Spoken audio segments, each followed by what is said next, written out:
За Moodle зан сургалтын системийн тухай түрүү жижил дээр товчхон үзсэн. Одоо энэ хэсэгт багш нарт зориулсан Moodle зан сургалтын системийн видео хичээлээс боломжуудыг арай дэлгэрэнгүй харж болно гэж бодож байна. За энд эхлээд Moodle зан сургалтын системийн тухай танилцуулга байна. Энэ оюутнуудад нэг хамаарахгүй боловч энэ видеог үзэж байгаа багш болон бус хүмүүс хэрэгтэй мэдээлэл байж болох юм аа. За Moodle системийг өөрийнхөө компьютер сервер байдлаар суулгаад Windows орчинд. За тэгээд тэн дээр туршиж үзээд функцүүдийн туршиж үзээд ажиллагаагийн туршиж үзээд ажиллаж болдог. Админыг хийж болдог. Тэр тухай энэ дээр байна. За ингээд энэ видео хичээл маань эхэлж байна. Хувийн файлууд яаж үүсгэх вэ? Профиль яаж үүсгэх вэ? Курсын тохируулгыг яаж хийх вэ? За тэгээ курсынхаа хичээлийнхаа гарчиг толгой блокийг яаж үүсгэх вэ? Хөтөлбөрийг силабус гэж яриад байдаг хөтөлбөрийг яаж үүсгэх вэ? Оюутан зориулсан шинэ мэдээ яаж тавих вэ? Файлууд болон хавцууд яаж үүсгэх вэ?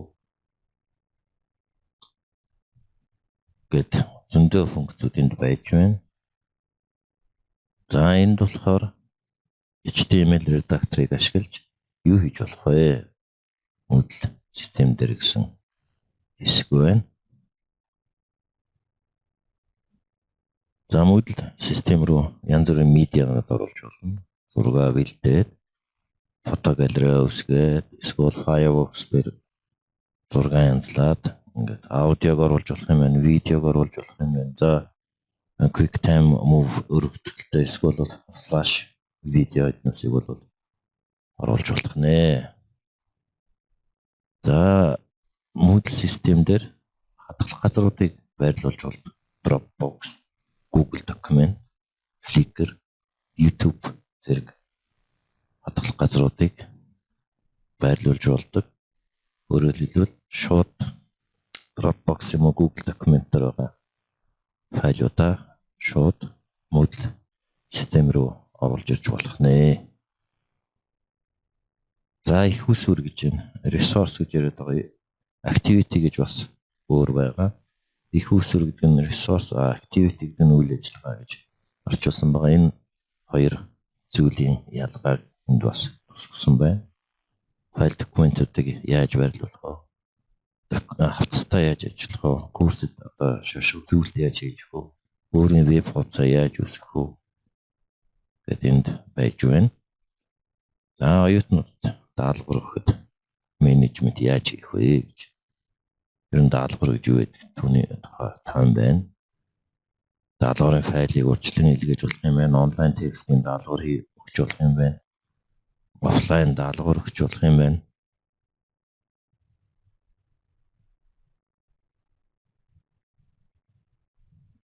Даалгаврын менежментийн тухай үзлээ. Одоо ажилбарууд буюу activity яаж үүсгэх вэ Moodle дээр гэсэн. За зөндөө олон юм байна дөө. Чат өрөөг яаж үүсгэх вэ? За эргэх холбоо юм уу? Гэдрэг холбоог яаж үүсгэх вэ? Зохилдуулсан эргэх холбоог яаж үүсгэх вэ? Custom гэж яриад байгаа. Feedback гэж яриад байгаа англиар. За дагалт асуулт яаж оруулах вэ? Нээлттэй төгсгөх асуулт яаж үүсгэх вэ гэдэг зөндөө функцэд байдаг юм байна. За тайлбар толийг яаж үүсгэх вэ? Юун дээр Moodle дээр.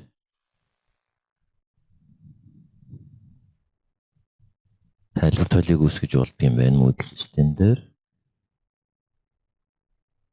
За форм үүсгэж болдго юм байна. Бид нар төвч хичээл дээр үзээд өнгөрсөн. Асуулт өгөх формыг бас үүсгэх боломжтой юм байна. За Moodle дээр wiki үүсгэж болох юм байна. Wiki зохион байгуулж болох юм байна.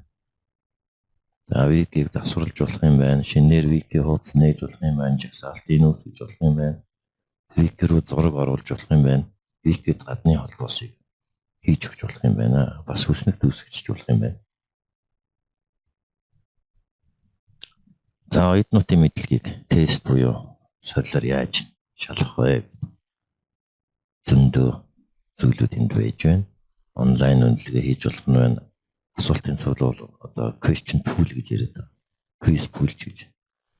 За ингээд асуултуудын төрлүүд ингэж өнөө урал төрөл олон сонголттой асуулт үүсэх. За тэгээд богино хариулттай асуулт яаж үүсэх вэ? За тэгээд ингээд асуултуудаа үүсгэчихэд quiz бий болгоод тэгээд тэр quiz-ээрээ оюутнуудаас шалгалт юм уу одоо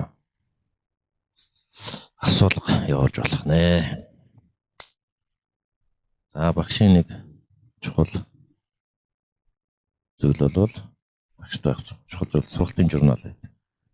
За энэ сургалтын журналыг Moodle дээр яаж хийх тухай юм дээр байж байна. Excel руу дүнгийн бас экспортлж импортлж болох юм байна.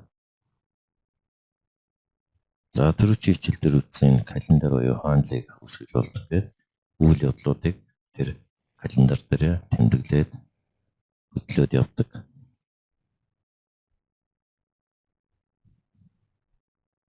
За курсын менежментийг яаж хийх вэ гэсэн хэсэг байж байна. Курсын админы тухай. Курсын админ гэж хүн юу хийх ёстой юм бэ гэж. Курсын тохируулгыг хэрхэн гүйцэтгэх ёстой юм бэ?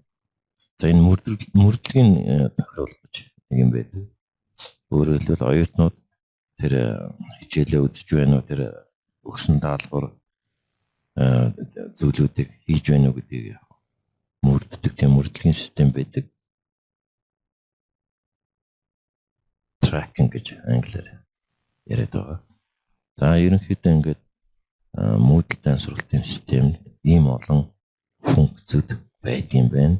Бид нар ингээд цаашаа задлаад үзвэл зөндөө материалууд байгаа. Тэгээд сонирхож байгаа хүмүүс энэ талаар асууж мэдхийг хүсвэл нээлттэй байгаа шүү.